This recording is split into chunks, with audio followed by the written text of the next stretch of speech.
What up? Semua.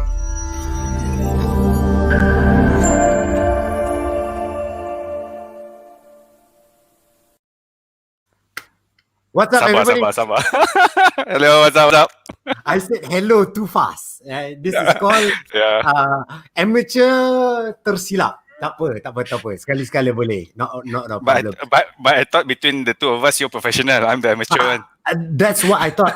But now I have been proven wrong. So I will senyap and senyum.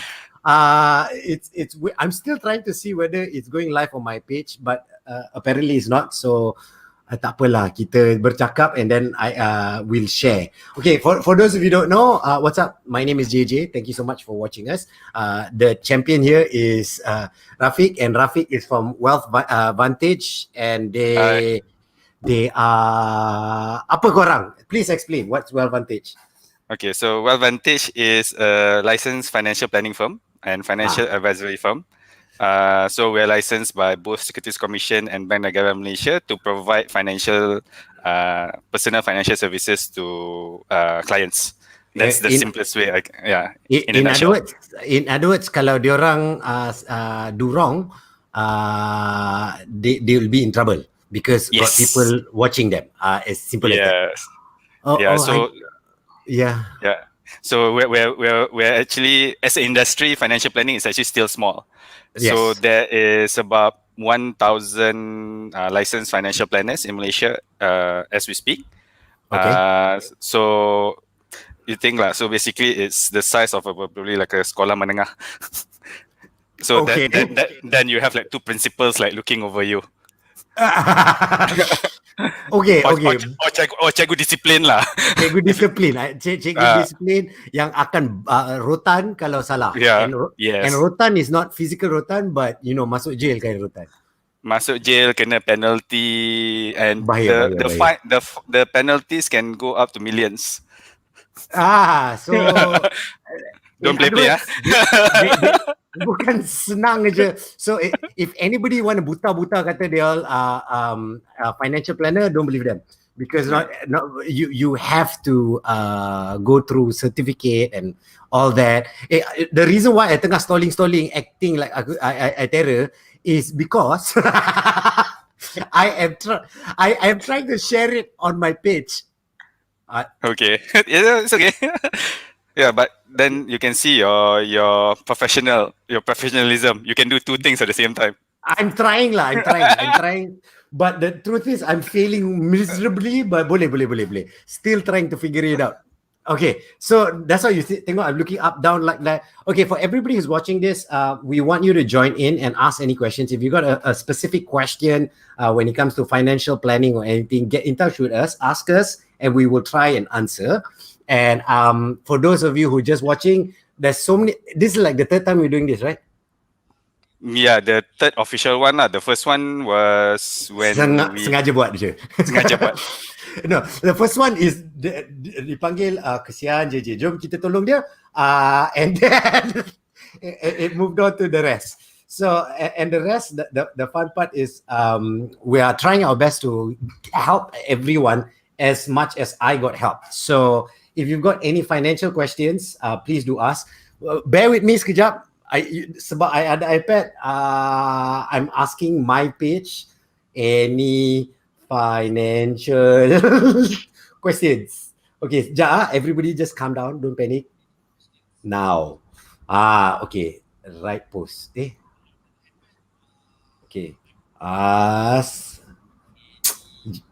any financial questions now. Okay, I'm ready. So there you go. So far no one has commented yet, and then as soon as people comment, we'll ask.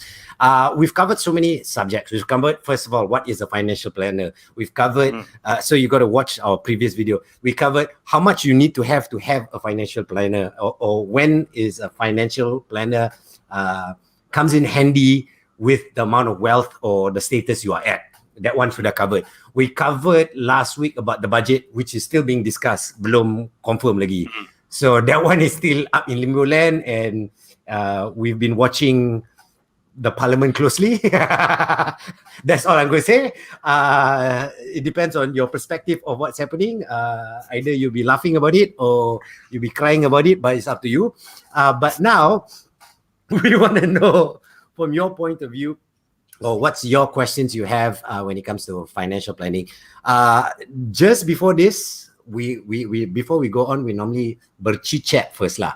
And Rafiq said something, and I thought he was talking French, but he was not. What was that word you said, Tadi? Let's talk about the what's sequis, whiz. No, so basically, one of the things that came out from the first iteration of the budget when the budget speech was announced was people were asking about this this initiative called EPF ICINA. So Yep. ICINA. So basically, this is where originally the intention was for all EPF members who have lost their jobs or have reduced their income, either to pay cuts, allowance cuts, less overtime pay, business income drop, can take out money from their account one. Okay. So is that now available, or is that still being discussed? I'm so confused with the status now. Yeah, so basically yesterday during the budget winding speech by Tengku Zafrul, Datuk Seri Tengku Zafrul, so he did mention that more details with regards to the ICINA would be shared by EPF early next week. Correct. Okay, so but some details have been shared. So originally, when it was first announced, they were talking about just 6,000 that you can take from account one. But then you could take it in like 500 ringgit per month, and I think we touched on it in the first the first financial outline session. Okay, so then because of public feedback, then they said, okay, you can take out more. Okay. They take out more. Then before the around, I think on the 15th, I think it was on the 15th or the 16th of November. So more details came out from EPF saying that depending on the balance that you have in your EPF account one, this is account one, not account two. Account one, yes. So it's not the 30%, but the 70%. The 70%, so means there's more money there. Aku pandai. I learned something. Okay. Yeah. So the 70%. So basically saying that the total advance, so it's an advance, so meaning that you take out the money, so later it has to be put back in through the contributions. So it did, but like I said, the details are still very fuzzy. So what they say, okay, so it's an advance. So when you take out, so if you're like still working, when you contribute, so instead of splitting your contribution to 70% account one, 30% account two, what was being mentioned that 100% would have been allocated to account one until the balance that was the advance was taken out was replenished. Okay. So that is still discussion stage, but how many percent likeliness will that happen? I think there will be, I would say, from the ability to take out, I think it's almost 100%. So the government, the EPF, is basically going down the line, basically saying that, okay, people who are affected can take out. Okay. Yeah. When? So basically, the application for ICINA would be open from mid-December 2020. Oh, soon lah. Mid-December is like in 2-3 weeks. Correct. So mid-December 2020, but the first payout will begin 1 month after the application is approved. Okay, so approval how long it takes also, that one kita tak tahu lagi lah. Kita tak tahu lah. So because this is not an automatic thing. You apply, then it comes out. So you have to apply, they review your application, and it's approved. But this is basically all conjecture at this point of time until the details come out. Okay, but let's prepare ourselves before the details come up, because as being human, as long as you know there's opportunity to get some money, you get the money. Sometimes you don't need it pun, you just go and je ambil je. What advice do you have to handcuff ourselves so that we don't be stupid? I think similar rules does apply here. So basically, obviously, if there's a need for you to take out the money, by all means, okay, it's your money. I think we talked about it in the last session. So like my personal belief that the EPF money is yours.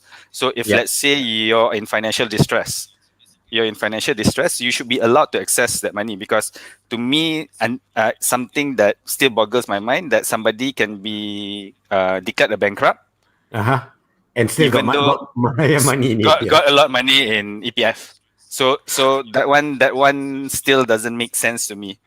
It's there's a lot of loopholes that need to be plugged. So I hope they will discuss it someday.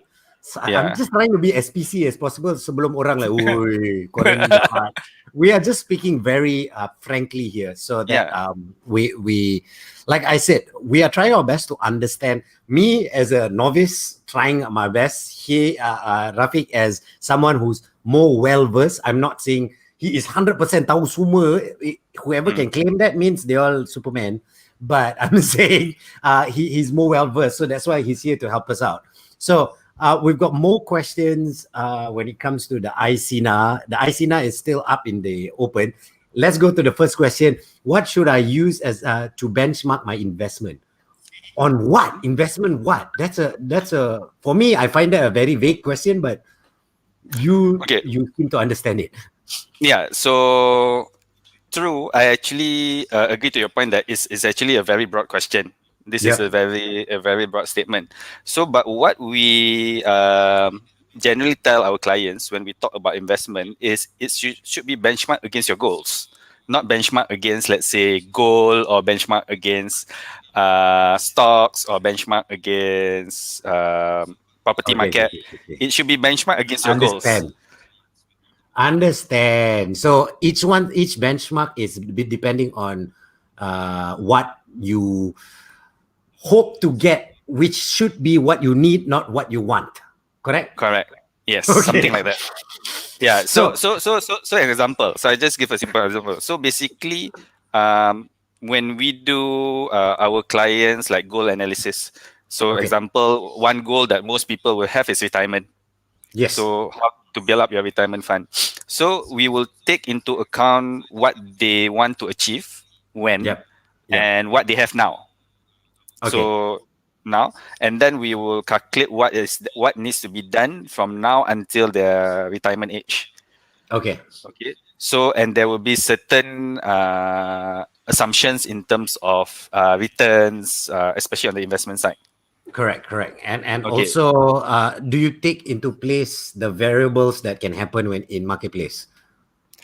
So basically, we're looking what we call annualized return. So meaning that we know to a fact that the investments would be dependent on market situation. So there will be 1 year that it might be doing really good. There's another year that it's not going to do that great. But we look at it from an analyzed point of view. So we take the long term, then only we analyze it. So then you get, let's say, 5% per annum, or 6% per annum, or 7% per annum. Understand. Okay. Yeah. So, but so far, based on my personal experience doing it with clients, unless your goals are really aggressive, your goals are really out there, your normal, let's say, 15, 20, 25, 30-year period in terms of your kumpul duit for retirement, generally, you can get away with somewhere between 7 to 10% return per annum. Okay. Now I want to ask. I don't know. This is my question, lah. A lot of people talk about retirement. Your benchmark, your goals, or retirement. But some people want to live now.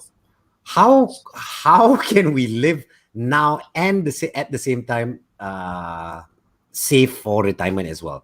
How do we do that? Is there a way to plan both at the same time? Yeah.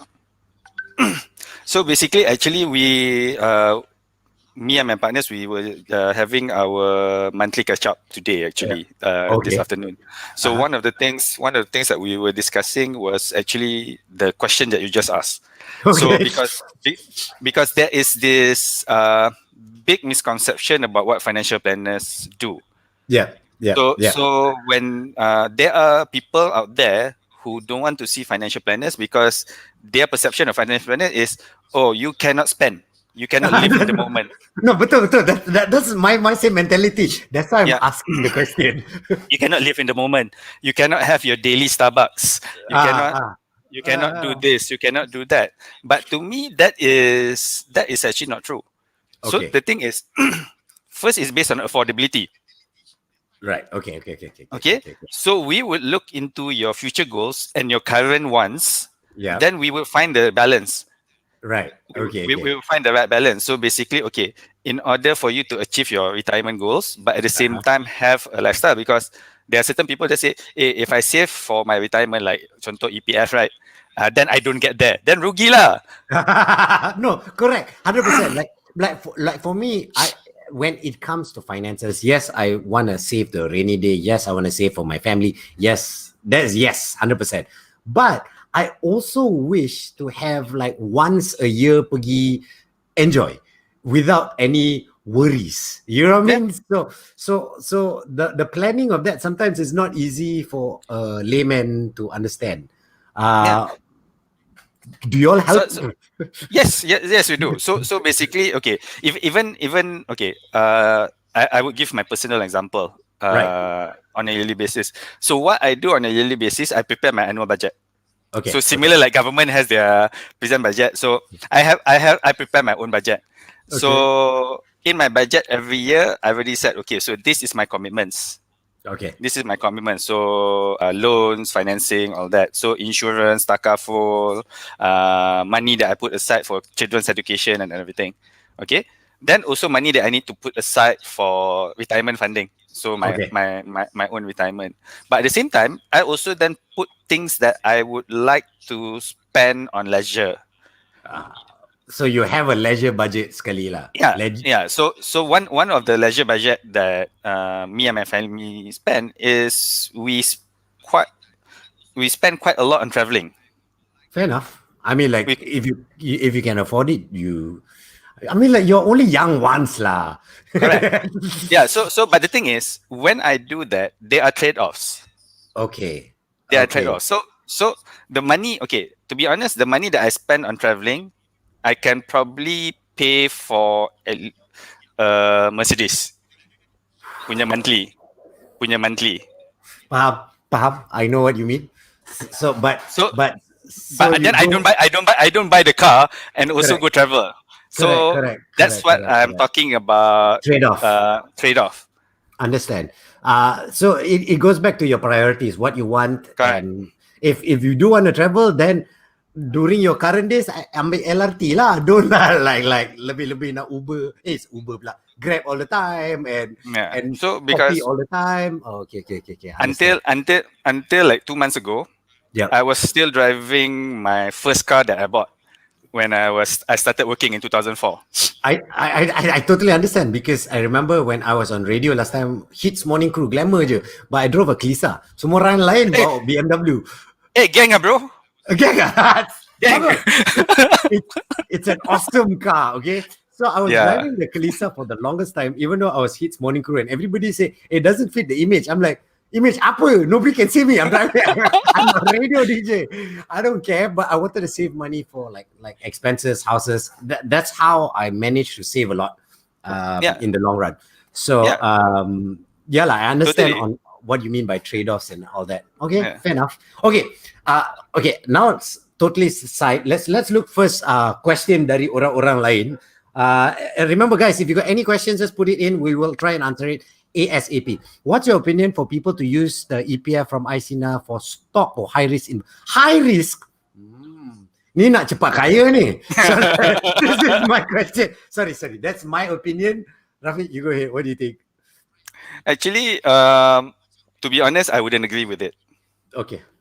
I wouldn't agree. I wouldn't advise doing so. Betul.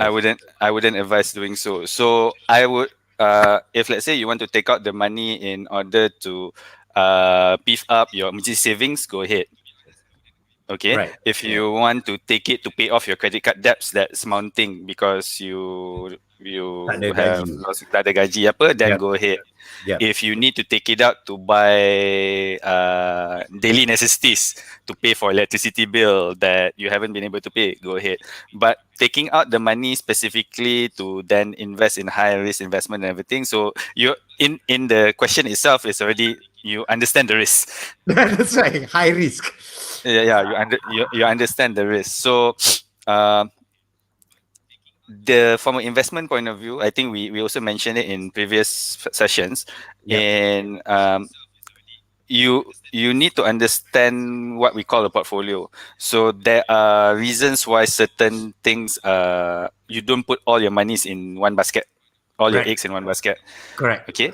Yeah. So EPF is supposed to be safe in terms of your investment, so you don't lose money. It's just gaining on the year by year. But if Yep. let's say you still want to take out money to do, let's say, EPF investments, you can view the video from the last Last week. FB live session. So Yes. because we actually talked about you can actually use your EPF money directly to give to fund managers for fund Correct. managers to manage your shares portfolio. So if you want to, yeah, we discussed this last week. So if you want to take, everybody is used to taking out from account one and investing in mutual fund and all that. Semua orang dah biasa dengan tu. But if you also can take it out and give it to a fund manager to, which is licensed, of course, bukan just siapa-siapa, to invest in stock as well. But it's more control so that you don't just lose your savings at the end of the day lah. Because at the end of the day, if you're taking out this money because you're not cepat kaya, then I think it's crazy. It's it's like this lah. I give you an analogy lah. Just this is my opinion lah. There's two paths. One jauh panjang, but you get to your destination. Next one shortcut tapi got crocodile. Why risk the crocodile path for what a quick gain? But if you kena baham kan, baham pula. What baham? Betul lah, baham lah. Betul, Yeah. baham. Then you cannot reach your destination at the end of the day. So that's the question lah. Yeah. Okay, anyway. Yeah. Yeah. True. I think that's hopefully a good analogy. Hopefully that answers. We got another one. We've got one for Muhammad Naim who wants to ask a question. To you. Do you think people that are taking moratorium will impact their income due to the accrued interest and prolonged tenure? That's a good question. I'm curious myself. Okay, so basically, if you do take the moratorium, from the question, so you will add on. So accrue is basically additional interest would add on to your original loan amount. Correct. So then you either increase your monthly repayment, maintain the same tenure, or your tenure is prolonged. Yeah. Okay, your tenure is prolonged. So those will be the two outcome. Correct. Yeah. So what do you think? Yeah. So basically, this is actually not that different from what I talked about with regard to the EPF money. So if you're in the group that whether you like it or not, you have to take moratorium. You don't have a choice. Right. Okay. No choice. Okay. So no choice. So you got no choice because you can't pay. You can't pay unless you like getting calls from bank and they're asking you and money. If you like that, then silakan. Yeah, so go pay. So, but the thing is, for those that actually have an option, actually you're not losing, you haven't lost your income, so you can actually still pay. So then you need to make analysis. Okay, so what is it that I'm gonna do with the money that I save from not paying the loans? Right. Okay. Right. So there is this concept that we in financial planning that we call we compare between your return of investment versus the rate of interest. So one is basically the dividends, the returns that you get on the money that you invest. The other one is actually the interest that you pay on the loans that you take. Okay. Understand. So we use this comparison to basically see whether does it make sense for you to pay financing or loan earlier, or should you take that money and invest? But there are moments where paying earlier is better, and there are moments investing is better, right? Correct. There's no 100% for each person Nope. depending on your own situation. That Yes. okay, semua orang yang watching this, kalau you want detailed one for yourself, get in touch with them lah. You know that the more broad scale answer we can give like this. But if you want detail, looking at your own finances, you got to speak to everyone from Vantage. They will help you out in detail lah. Hopefully with that one. Okay, I want to ask on a separate question. Okay. This one looking at this year itself. This year, the pandemic changed everything. All right. Yep. So, say you had clients who signed up 2 years ago, and their projection was, you're supposed to do this every time. A year like this, what does it do to your plan? Oh, okay. That's actually a good question, actually. Because in the So, future mungkin happen juga, we don't know. So how is there safeguards? What's the story? I don't know. okay. So basically, for our clients, what we do, yes, we do long-term projections. Yeah. So if let's say you're 30 years old now and you want to retire at 55, so basically we project, okay, what's going to happen in 25 years. But the thing is, our plans are segmented into year by year. Okay. Paham. And then on a yearly basis, we will review it. Whether there's a pandemic or not, we will review it, because whatever that we plan and whatever that actually happens is two different things.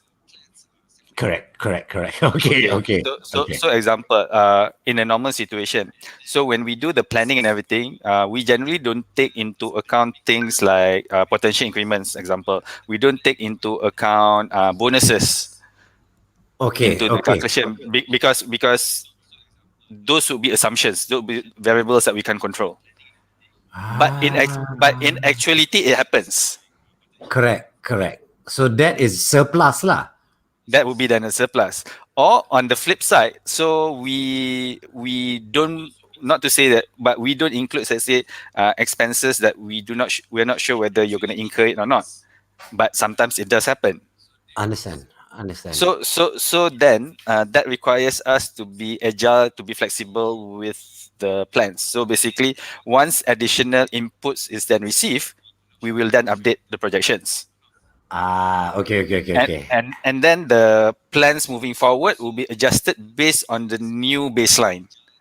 Okay. So it's not like, because my biggest question was that because nobody planned for this year. No one expected what this year was going to happen, and this year has interrupted everybody.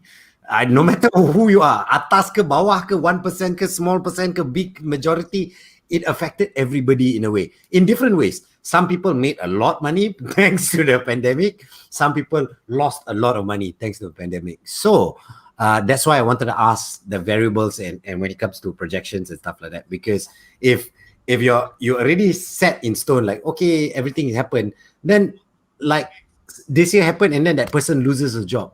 How? What happens? Do they? So that's the question I wanted to ask. How do? Yeah. So but the thing is, okay. So if let's say you've done your planning, you've been disciplined with following through with it. So because we actually do have clients who lost their jobs. Yeah. We actually do. We actually do have clients who lose their jobs. So when they lose their jobs, so then as their financial planners, we would be one of the first few people that they will talk to, because we will then advise them. So now what happens? So which one of my savings do I touch first? If let's say I have enough savings, if I have investments, if not, then what's next?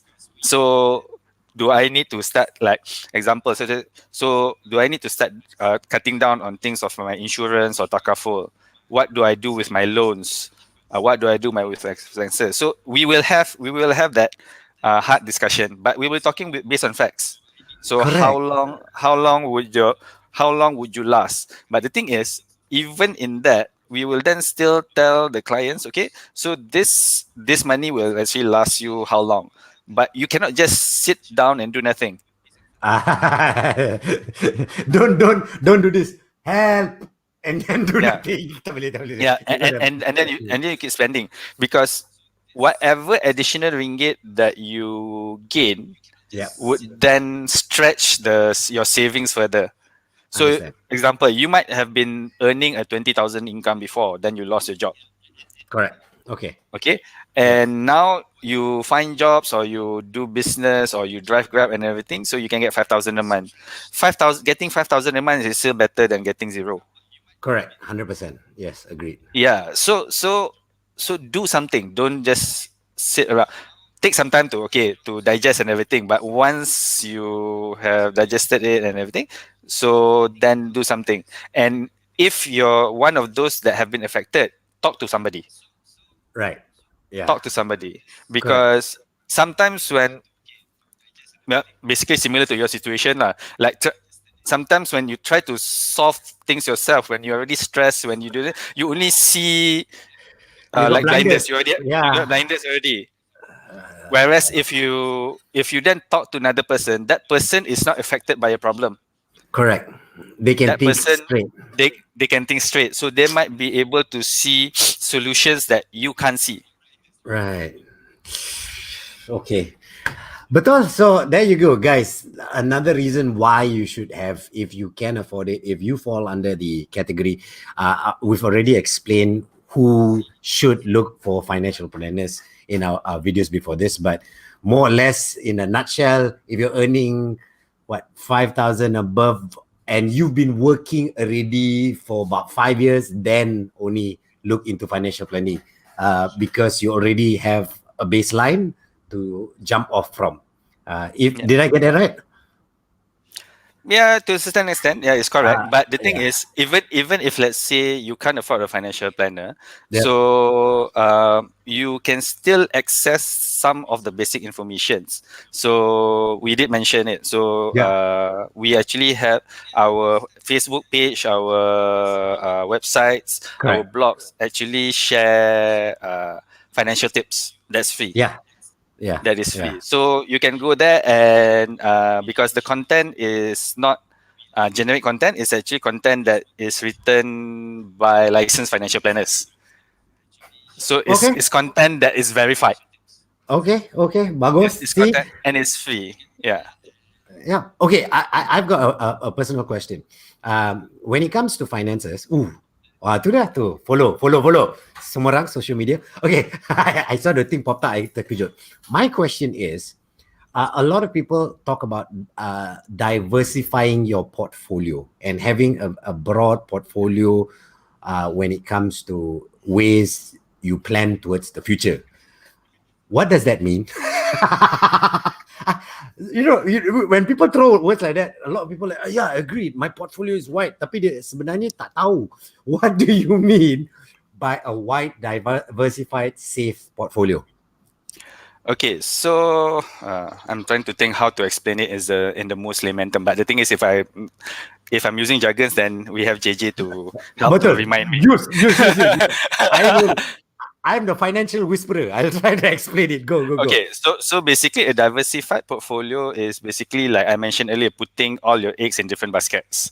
Okay, Yes. that's in it. So basically, you will have a certain portion of your investment in low risk investments. So like your ASB, tabung haji, fixed deposits, money market account. So this is where, okay, there's small to no risk that you will lose your money, but in Correct. terms of the returns that you get will also be capped, will be minimal. Okay. So like this Mm. the first part of your investment, invest in things that won't lose you money, but guaranteed to at least make sikit lah, like that. Yes. Okay. Yes. First part, Uh, second part. okay.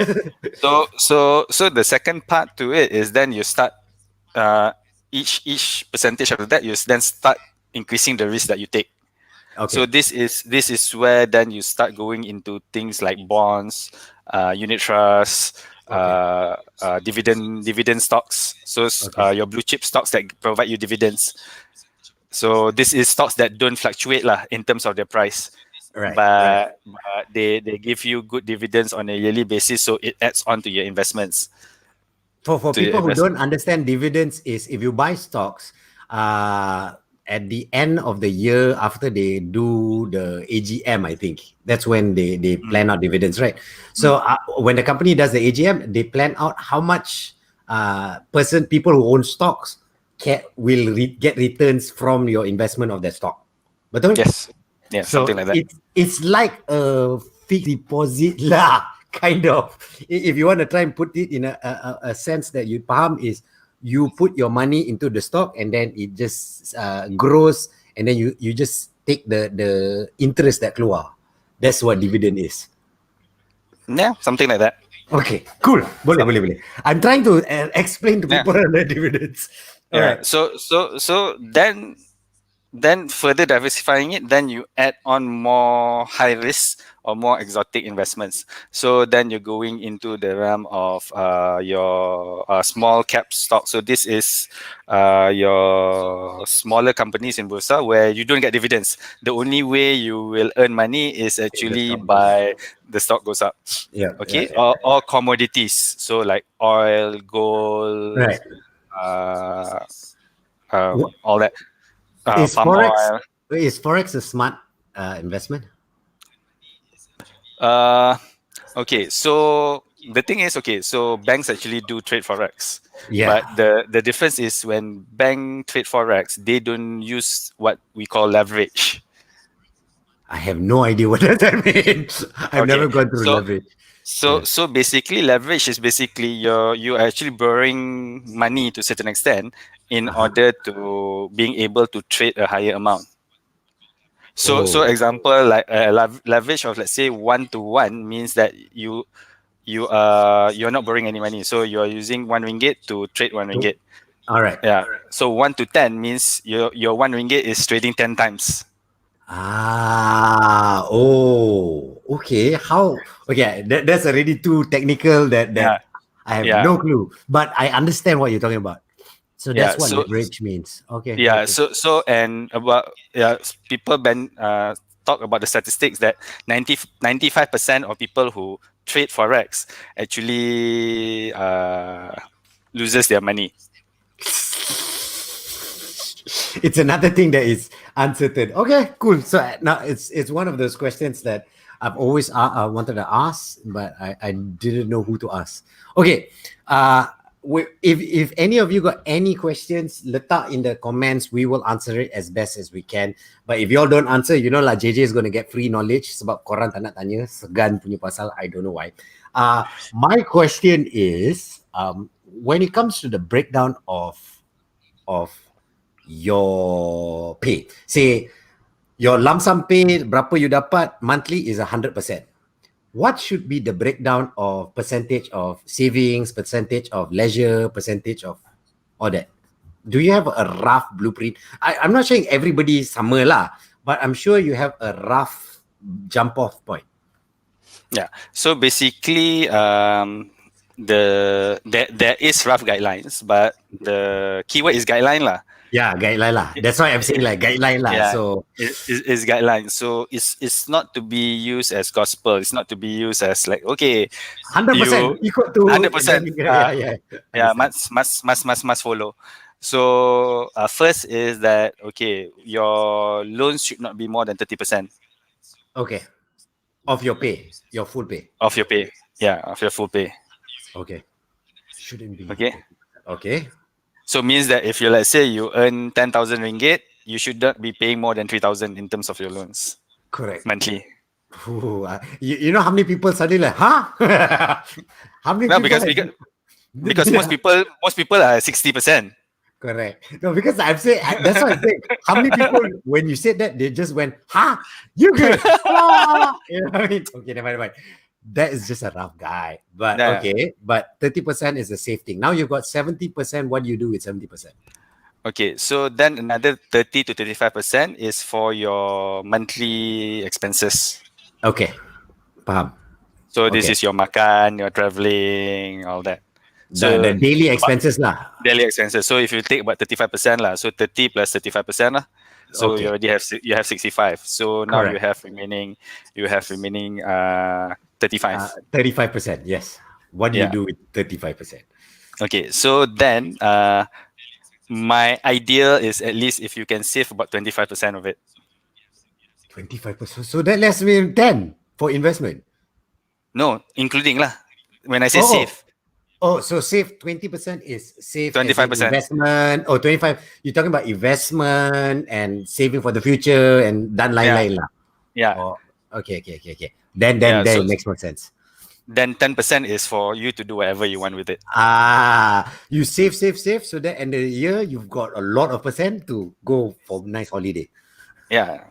Yeah. So that's like a rough guideline, rough estimate. Understand. But So I if let's say if you earn let's say 10,000 and you save yeah, let's you put 10% per month for your leisure, right?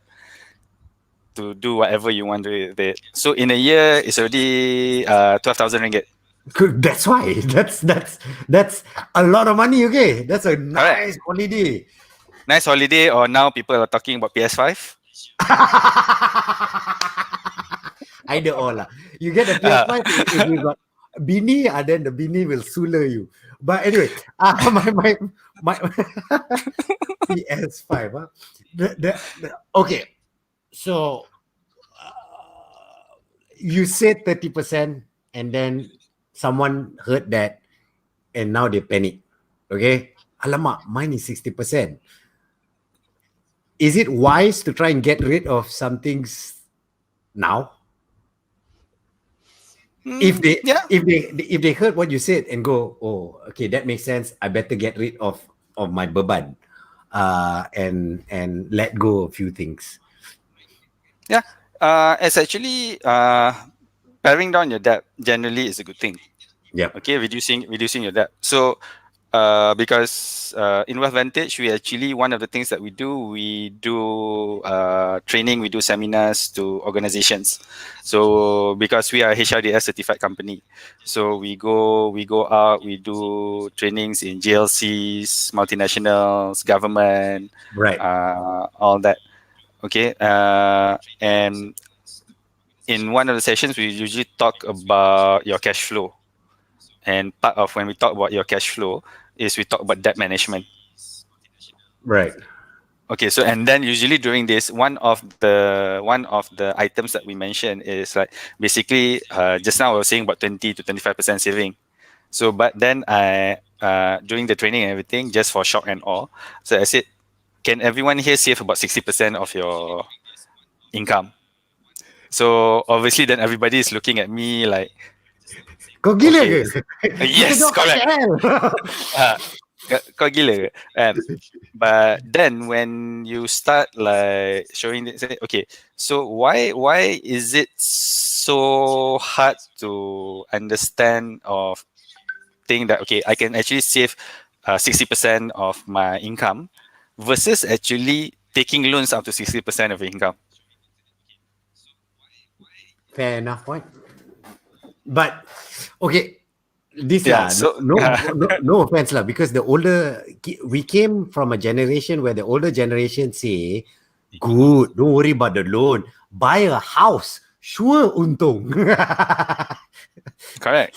Which is So, true. Which is true at that part during that dulu, time. yes, Dulu. now Confirm beli rumah dulu confirm untung. now tak ada. Because Now you need to understand properly like what you're buying and everything because some houses are overpriced. correct. No, I agree. I can vouch for it.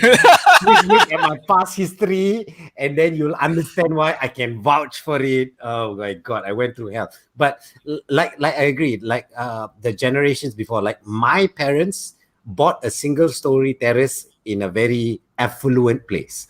Masa dia beli 19,000. Now the same single story terrace is worth 700,000. Yeah.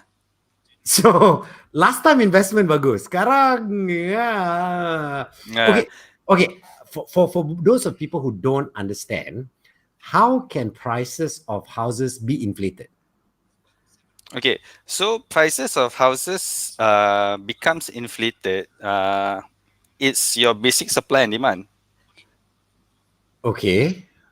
So basically, when there are individuals who are interested to purchase a property at a higher price Oh, okay, than okay, what okay, you okay. purchase. So examples, because in general, like even like when we do planning and everything, so we subscribe to certain databases where it tells us what was the last transacted price of a property at a certain area.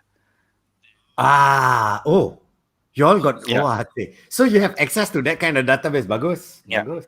yeah. So basically, the prices, because houses house price is going up because people are willing to still buy and purchase it Right, until the right. past few years. And then So you can suddenly, you can see the house prices are stagnant now, and yes. some in some places it has gone down because Ah, people either are not buying because it's too expensive, or people are not buying because they can't afford it. right. Yeah. Because yeah, it's crazy. Like apartment for $1 million. My mind meletup. Every time Correct. someone says one apartment is $1 million, I'm like, huh? Tak ada place to garden, I don't want to pay $1 million. That's No, my because the thing is, you say like, okay, apartment 1 million. Like for me, I still find that a bit hard to believe myself, because like we live, you know, where around we live, right? Area yes. we live in my part of the town, Yeah. a double story terrace is less than 900,000. Less than 100,000. 900,000. Oh yeah, yeah, yeah, yeah. Correct, correct, correct. Double story terrace is less than 900,000. Yes. 900,000. So like if I would have to choose, do I pay 1 million for a apartment? Yes, it has all the facilities. Then I have to pay the monthly maintenance, all that. Or do I want a double story terrace house The, with the, my own personal car park? correct. No, that the funny part is people don't realize if you do buy into an apartment, please put into your monthly expenses the what sinking fund. What's that fund they pay for the property? The maintenance. The So there is maintenance, a correct? fund that you have to pay. Please don't like, oh, this apartment I can afford. But you don't realize you're adding extra monthly commitment. So a lot of people Yeah. don't realize that. Yeah, because now some of the condos in KL, like the maintenance is like 400, 500, 600 ringgit a month. That is like someone's house alone. Yeah. Sebulan. You know what I mean? Yeah, yeah. So it's getting crazy. So because like when we collect data from our clients, then okay, so we know, okay, they have either investment property or their own property, right? So I say okay, because so okay, so it's a condo. So condo must have a maintenance fee. So then we ask the maintenance. Then they say, okay, so we pay quarterly. Quarterly we pay about 1,700. Quarter 1,007. Do the math. What? Yeah, so it's like close to 600 a month. Wow. So what facilities do you get? Yeah, that's right. Ada butler come to the house. Uh, Hello. But it's uh, crazy. That someone else got another question, which is rather interesting in the comments. okay. So, okay, thanks Fazida for the question. So, Yeah, how about reducing the monthly installment of debt but prolong the tenure? Is it correct way to refinance? Okay, so it is one of the methods that is generally used right. uh, when we advise our clients with regards to debt management. But similar to everything else, it would then be based on your situation. So, if Okay. let's say there is no need for us to then prolong the tenure, we would. Understand. Because when you refinance, it actually, yes, it might reduce your monthly, but what it does, it actually increases your debt. Oh, why? Do explain. Just for So so people who like- tak faham. I so I I example, I faham, but because I went through it, bodoh. uh, But go ahead, explain.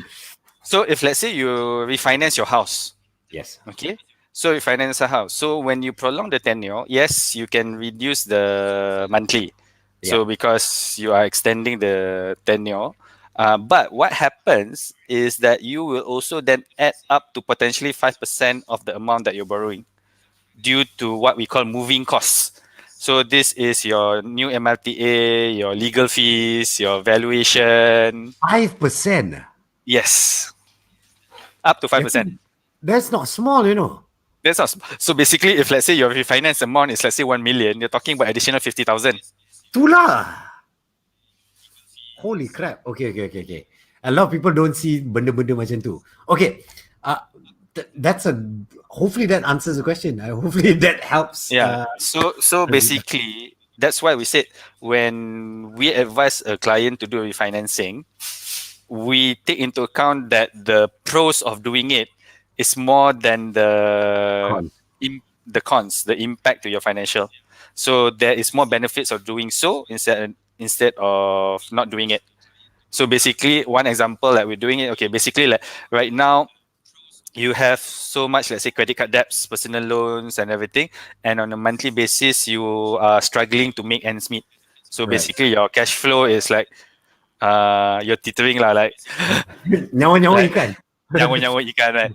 Yes. So in those kind of cases, then if let's say you have a house, we might prescribe refinancing it to basically reduce, because if you have a credit card debt, so whatever outstanding balance that you have, so you have to pay 5% minimum on a monthly basis. Betul. Yeah. So if let's say you owe the bank 10,000, so 5% is 500 ringgit. Every month. Yeah. That's the minimum. If you don't bayar the minimum, then kena penalty, then add on some more. And then next thing you know, you're paying the bank 600. So like I bayar balik 1,000, but the truth is you're paying about 600 through penalties and extra, and you're only paying back $400 of your principal. Gila. Okay, I want to ask about back to the housing loan. Okay, I've heard people advise if you can pay more if you have extra. Is that a good idea or a bad idea? Okay, we go back to the concept of the rate of the return on investment versus the rate of interest that we were talking about settling your loans early or not. So generally, when we talk to our clients, we would then look into that. So would it make more sense for you to channel your money to pay off your housing loan earlier? Right. Or if you know what you're doing, then you don't pay off it earlier, so you channel your money elsewhere. So depending on our client situation, the advice will be different. Right. Okay, so on a personal basis, I'm just talking on my own. I don't plan to settle my housing loan. Okay.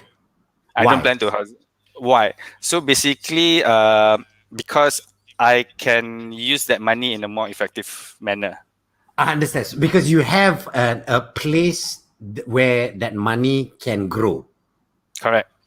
So okay, but it's not in like high risk investments or correct. No, but it's still the money grows. So I guess it boils down to this extra money that you want to throw to lower your how much you owe the bank when it comes to housing loan.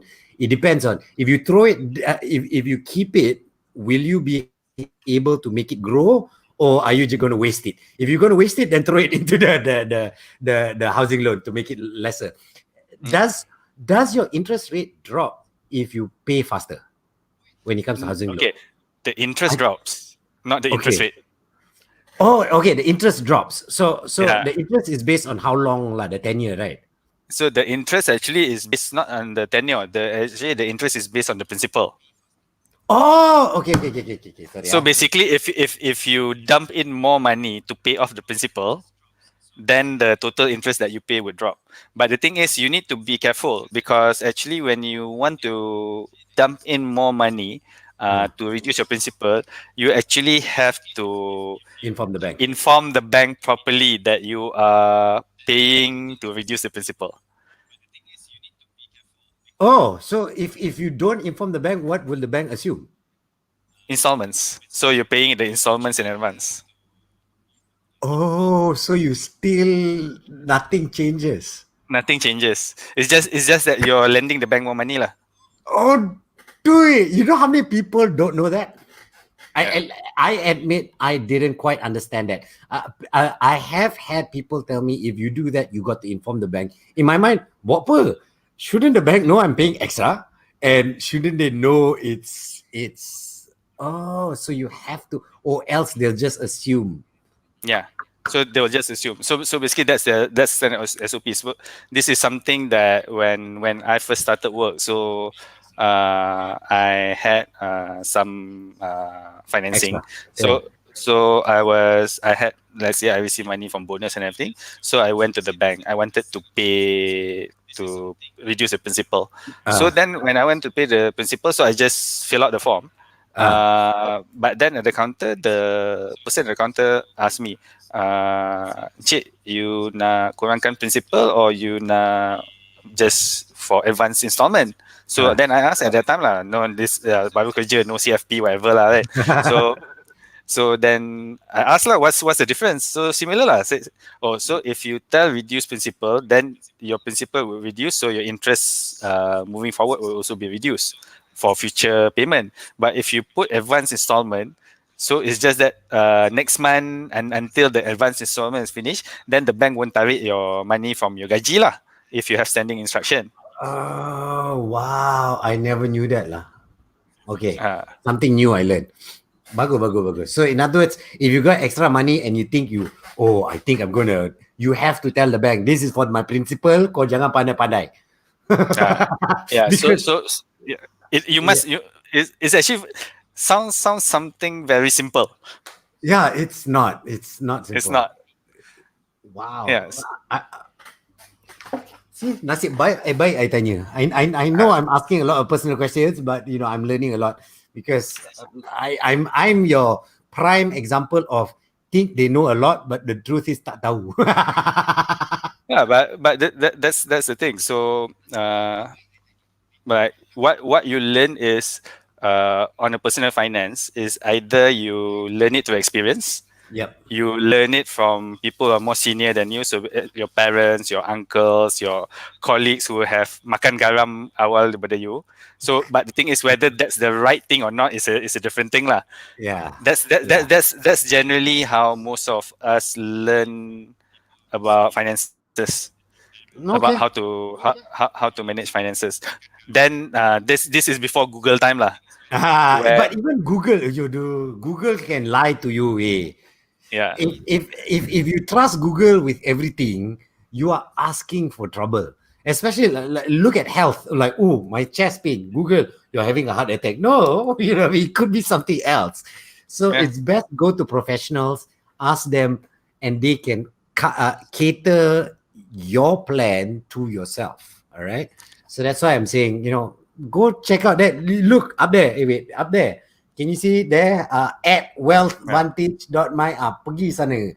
Get in touch with them. Figure out how it can help. And another thing, you see the scroll dekat bawah ni, it says get your financial health check today. It's important. If you can, if you are one of those who are making money, but don't know whether you're losing money because you are making money, it's good to have your financial health check, so you understand how healthy your financials money are. There you go, financials are. Yeah, because I think I'm not sure whether it's the last session or the session before that. Where I was talking about financial mistakes. Yes. Yeah. So a normal individual in a period of 20 years, if you're earning an average of 5,000, you have the potential of losing about 750 to 1.5 million ringgit due to your financial mistakes. And even in this session, if you notice, like some of the, like based on the answers in the question, and these are general mistakes that people make. Betul. So and this adds up, this compounds and everything. Crazy, because all that money is actually, you're just giving money to the bank lah, to everyone else lah, your hard-earned money. And then at the end of the day, you look at it, why am I not earning?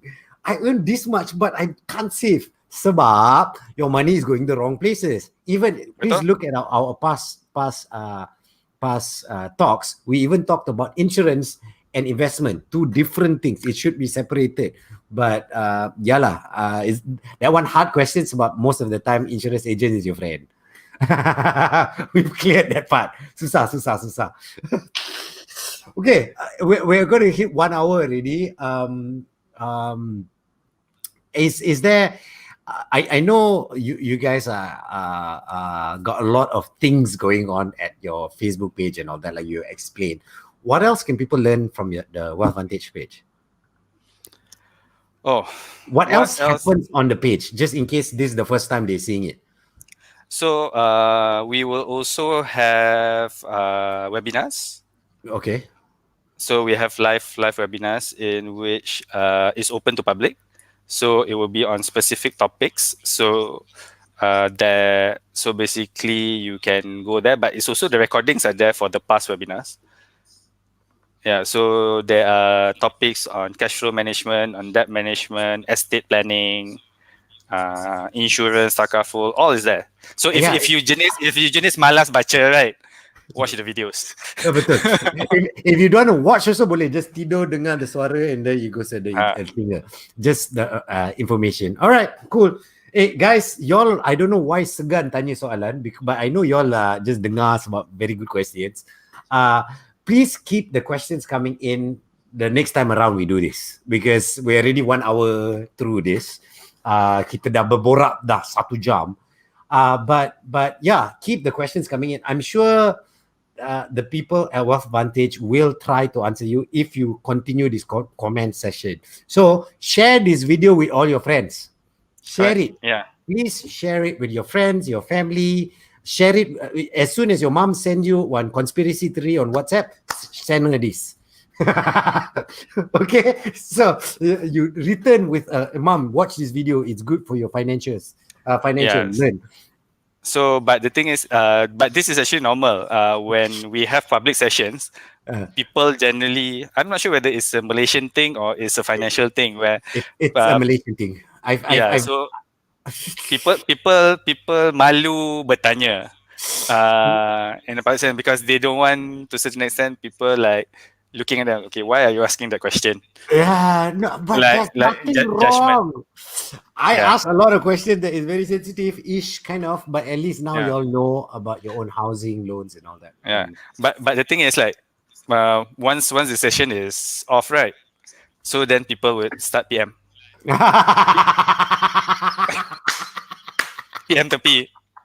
PM tepi.